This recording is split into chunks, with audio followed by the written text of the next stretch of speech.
असल बड़ा सरप्राइज तो अब आया है और बात अब फौजी इत्तेहाद तक आ पहुंची है।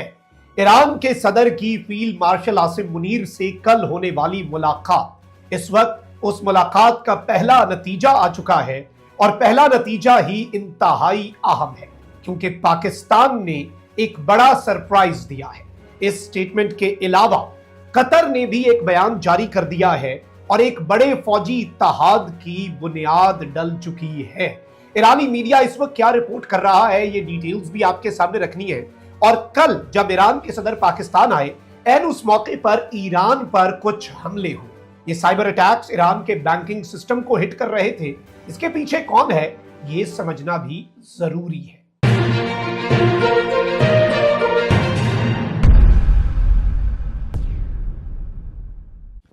बिस्मिल्लाहिर्रहमानिर्रहीम, अस्सलाम वालेकुम। मैं हूं मखदूम शहाबुद्दीन। 24 जून 2026 बुध का दिन। अहम तरीन अपडेट्स हैं जो आपके सामने रखना इस वक्त बहुत ज्यादा जरूरी है।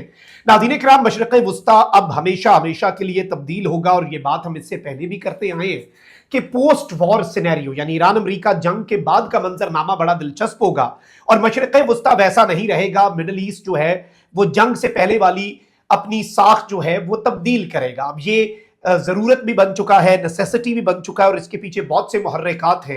एक तरफ तो अब पाकिस्तान जो है वो फ्रंट सीट पर आ चुके हैं आलम इस्लाम की। सऊदीया और पाकिस्तान का दिफाई मुआहिदा है। एक नया इत्तेहाद स्टेप जो है उसकी बुनियाद डल रही है। सऊदीया, तुर्की, इजिप्ट और पाकिस्तान। और इस हवाले से पहले रियाद में, फिर इस्लामाबाद में, फिर इस्तांबुल में और फिर कायरा में, इन चार मुल्कों के अंदर चारों मुल्कों के वज़राए खारजा की मीटिंग्स हुई हैं और एक नया मुस्लिम क्वाड भी बन रहा है जो बुनियाद डल सकता है मुस्लिम नेटो की। और अब बड़ा सरप्राइज जो है वो पाकिस्तान दे रहा है, एक जानिब ईरान के साथ अपनी डिफेंस कोऑपरेशन और कोलैबोरेशन बढ़ाकर, तो वहीं दूसरी जानिब एक नया सिक्योरिटी अरेंजमेंट, एक नया मिडल ईस्ट ऑर्डर। इस मिडल ईस्ट ऑर्डर में अरब स्टेट्स जो हैं वो किस तरह से ईरान के साथ आकर बैठने जा रहे हैं और अमेरिका जो है वो इस सब में से अच्छा खासा माइनस होता हुआ नजर आ रहा है। ये सारी डिटेल्स डिस्कस कर लेते हैं और इसमें भी पाकिस्तान का रोल कितना इंपॉर्टेंट है।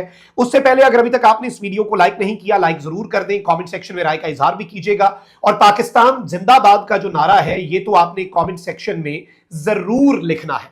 नाज़रीन किराम, सूरत हाल इस वक्त इंतहाई दिलचस्प हो चुकी है। सूरत हाल इस वक्त बड़ी मजे की हो चुकी है देखा जाए।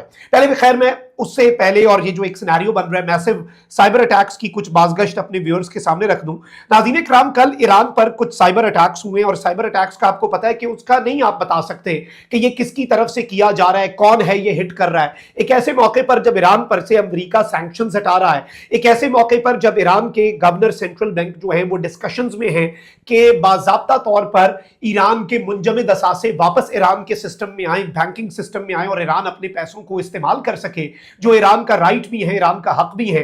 एन उस मौके पर नाज़रीन किराम एक साइबर अटैक जो है वो शेयर्ड बैंकिंग इंफ्रास्ट्रक्चर जो है ईरान के ऊपर होता है और इसमें अहम तरीन चीज ये है कि ऑनलाइन सर्विसेज जो है मेजर बैंक्स की, ईरान के 4 बड़े बैंक्स की जो ऑनलाइन सर्विसेज हैं वो 10 दिन के लिए हो गई हैं जी बंद। और फुल रेस्टोरेशन के हवाले से ईरानियन लॉ मेकर्स ने यह कंफर्म किया है कि मजीद तकरीबन कम से कम 2 हफ्ते लग सकते हैं इस साइबर अटैक के बाद वापस सिस्टम को रिज्यूम करने के। एटीएम इस वक्त मुकम्मल तौर पे बंद हैं।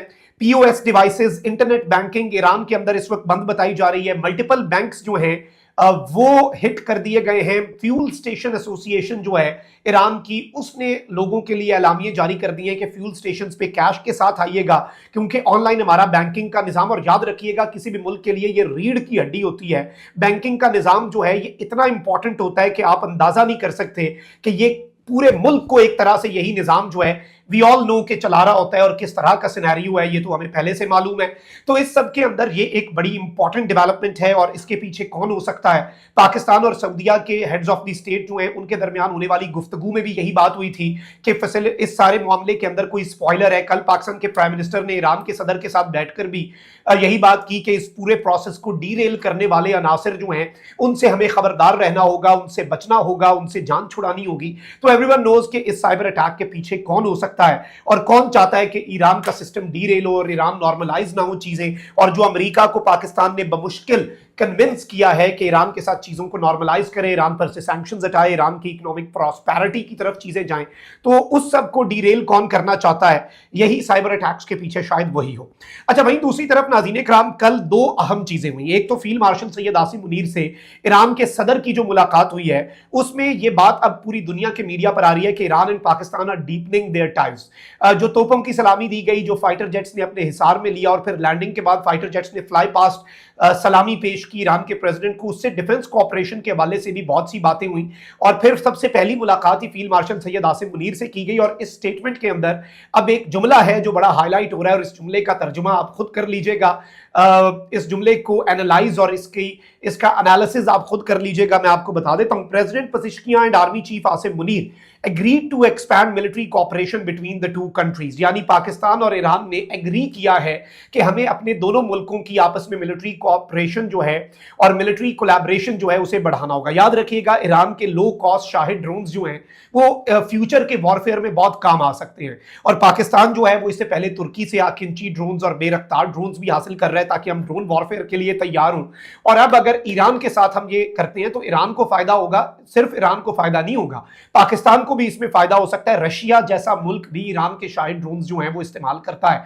ये लो कॉस्ट ड्रोन्स हैं, एयर डिफेंस सिस्टम को एग्जॉस्ट कर देते हैं, और ये जो फिर ऑब्वियसली ड्रोन्स का सिस्टम है, आपको पता है कि ईरान ने इसके अंदर बड़ा बेहतरीन जुगाड़ तैयार किया हुआ है और बड़े बेहतरीन अंदाज में चीजों जो है वो मैनेज किया हुआ है। Number one. अच्छा, नंबर टू, एक और बड़ी इंटरेस्टिंग चीज है नाज़रीन कराम, वो क्या है पहले समझ लेते हैं। ईरान के प्रेसिडेंट जो है उन्होंने कल कहा कि हम एक मैसेज दे रहे हैं सबको, और हम पाकिस्तान, इजिप्ट, तुर्की, सऊदी अरब, ये चार मुल्क हुए हैं जो ऑलरेडी इनके मुमालिक के सरबराहान आपस में देख रहे हैं, और कतर भी मीडिएटर है। कतर भी अब अपना वजन पाकिस्तान के पलड़े में रख रहा है। कतर भी उन मुमालिक में आ चुका है जो पाकिस्तान की आइडियोलॉजी को फॉलो कर रहे हैं, जो सऊदी अरब भी कर रहा है। आपको पता है कि ईरान के साथ नहीं लड़ना, और मैं ये बात तकरीबन मेरे व्यूअर्स, रेगुलर व्यूअर्स जानते हैं, 3 हफ्ते पहले भी कर रहा हूं कि अगर पाकिस्तान ने अरब्स और ईरान का एक मुआहदा करा दिया कि एक दूसरे के खिलाफ हम अपनी सरजमीन इस्तेमाल नहीं होने देंगे, ये मिडिल ईस्ट को हमेशा हमेशा के लिए बदल देगा, और ये एक बहुत बड़ी और मैसिव डेवलपमेंट होगी। इस सब के अंदर कल ईरान के सदर ने भी इसी जानिब एक मिस कॉल दी कि पाकिस्तान के तवस्सुत से हम इन मुल्कों के साथ कॉपरेशन बढ़ाएं। पाकिस्तान के साथ तो डिफेंस कॉपरेशन का अलग से एलामिया हुआ, लेकिन मसूद पज़ेश्कियां जो हैं उन्होंने ये भी स्टेटमेंट दी थी। और अब कतरी प्राइम मिनिस्टर ने कहा है, एफटी के मुताबिक, फाइनेंशियल टाइम्स के मुताबिक, कि regional countries are currently negotiating a new agreement with Iran. यानी इस खित्ते के मुमालिक जो हैं वो एक नया सिक्योरिटी का मुआहिदा जो है वो ईरान के साथ भी करने जा रहे हैं। यानी पहले तो मुस्लिम्स का एक इत्तेहाद बने जिसमें सऊदिया, तुर्की, कतर, पाकिस्तान और मिस्र हो, और फिर उनका एक मुआहिदा जो है वो ईरान के साथ हो जाए। और इस सब के अंदर कहा गया है कि सोलली जो अरब्स हैं और रीजनल कंट्रीज हैं, they are not going to rely on US protection framework, क्योंकि अमेरिका जो है उसकी सिक्योरिटी गारंटीज नाकाफी हैं। अमेरिका की सिक्योरिटी गारंटीज जो हैं वो नाकाम हो चुकी हैं। यूनाइटेड स्टेट्स नाकाम हो चुका है इन मुल्कों को बचाने में, और अमेरिका के बेसिस जो हिफाजत की जमानत हुआ करते थे, अब अमेरिका के वो अड्डे जो हैं वो लाइबिलिटी बन चुके हैं। They are no longer an asset, वो अब असासा नहीं है, वो अब एक लाइबिलिटी है, और इस चीज का इदराक अरब्स को हो चुका है। तो एक तरफ पाकिस्तान के साथ डिफेंस कोऑपरेशन बायलेटरल ईरान बढ़ाना चाह रहा है, तो वहीं दूसरी जानिब रीजनल कंट्रीज जो हैं वो भी पाकिस्तान के तवस्सुत से ईरान के साथ एक सिक्योरिटी एग्रीमेंट करना चाह रही हैं, which is also going to be game changer and historic। तो ये सारी डेवलपमेंट्स थी जो हमारे व्यूअर्स के सामने रखना बहुत ज्यादा जरूरी थी। कमेंट सेक्शन में राय का इजहार जरूर कीजिएगा। अपना बहुत ख्याल रखिए। अल्लाह निगहबान। पाकिस्तान जिंदाबाद।